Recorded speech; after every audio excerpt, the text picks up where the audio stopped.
अगर आपको भी जानना है कि आप खुद अपने GSTR 1 या GSTR 3B नील रिटर्न कैसे फाइल करें, तो आपको किसी सीए या एडवोकेट के पास जाने की जरूरत बिल्कुल नहीं है। अगर आप किसी और से रिटर्न फाइल कराओगे ना, तो वो आराम से आपसे 500 रुपया एक रिटर्न का ले लेगा। लेकिन नील रिटर्न फाइलिंग एक इंपॉर्टेंट कंप्लायंस है जो आप घर बैठे आसानी से फाइल कर सकते हो। बस इस वीडियो को पूरा देखना, इसमें सब कुछ बहुत ही आसानी से। लेकिन हर बार की तरह शुरू से शुरू करते हैं।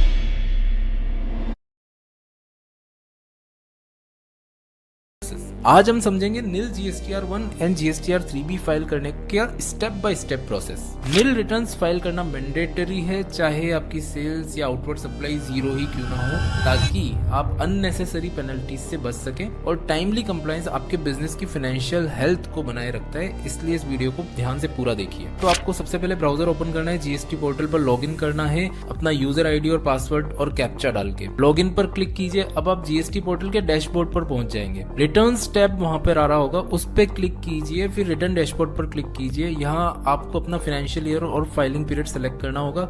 जैसे ही आप अपना क्वार्टर या मंथ सेलेक्ट करेंगे, GSTR 1 का ऑप्शन दिखेगा। अब प्रिपेयर ऑनलाइन ऑप्शन पर क्लिक कीजिए। अगर आपके पास कोई ट्रांजेक्शन नहीं है, जो कि हम बात कर रहे हैं नील फाइल करने की, तो सिंपली ऊपर एक फाइल नील GSTR 1 का ऑप्शन आ रहा है, उसको टिक कर दीजिए। नील रिटर्न फाइल को फाइल करने के लिए ऑथोराइज सिग्नेटरी को सेलेक्ट कीजिए, फाइल विद EVC पर क्लिक कीजिए। इससे आपके मोबाइल या ईमेल पर OTP मिलेगा जो आपको एंटर करना होगा। OTP एंटर करने के बाद वेरीफाई बटन पर क्लिक कीजिए। आपको एक एक्नॉलेजमेंट नंबर मिलेगा जो कंफर्म करता है कि GSTR 1 नील सक्सेसफुली फाइल हो गया है। आइए समझते हैं GSTR 3B नील कैसे फाइल करना है। फिर से रिटर्न डैशबोर्ड पर जाइए और अपने फाइनेंशियल ईयर और फाइलिंग पीरियड सेलेक्ट कीजिए। GSTR 3B के लिए प्रिपेयर ऑनलाइन ऑप्शन को सेलेक्ट कीजिए। अब आपको एक मैसेज दिखेगा, do you want to file nil return. इस पर आप यस को सेलेक्ट कर दीजिए। यहाँ सारे फील्ड्स को ये ऑटोमेटिकली जीरो फिल कर देगा, क्योंकि आप नील रिटर्न फाइल कर रहे हैं। फिर आप वेरिफिकेशन सेक्शन में जाएंगे, ऑथोराइज सिग्नेटरी को सेलेक्ट करेंगे और same process file with EVC या डिजिटल सिग्नेचर दोनों से आप फाइल कर सकते हैं।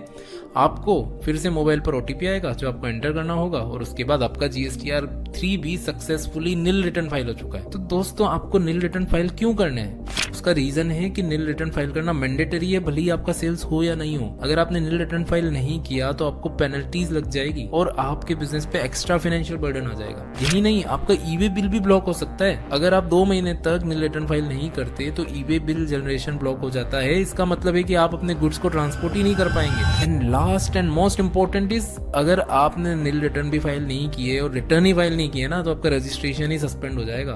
तो आपको दोबारा रजिस्ट्रेशन लेना पड़ेगा या GST डिपार्टमेंट के चक्कर लगाने पड़ेंगे। तो रेगुलर कंप्लायंस आपके बिजनेस को सही ट्रैक पर रखता है और नील रिटर्न फाइलिंग एक छोटा सा जरूरी स्टेप है। तो अगर दोस्तों आपको इस वीडियो से थोड़ा सा भी नया जानने को मिला हो ना, तो आप मुझे फीडबैक जरूर दीजिए। और अगर आप चाहते हो कि मैं किसी पर्टिकुलर टॉपिक पे वीडियो बनाऊं, तो मुझे फीडबैक में जरूर लिख के बताइए।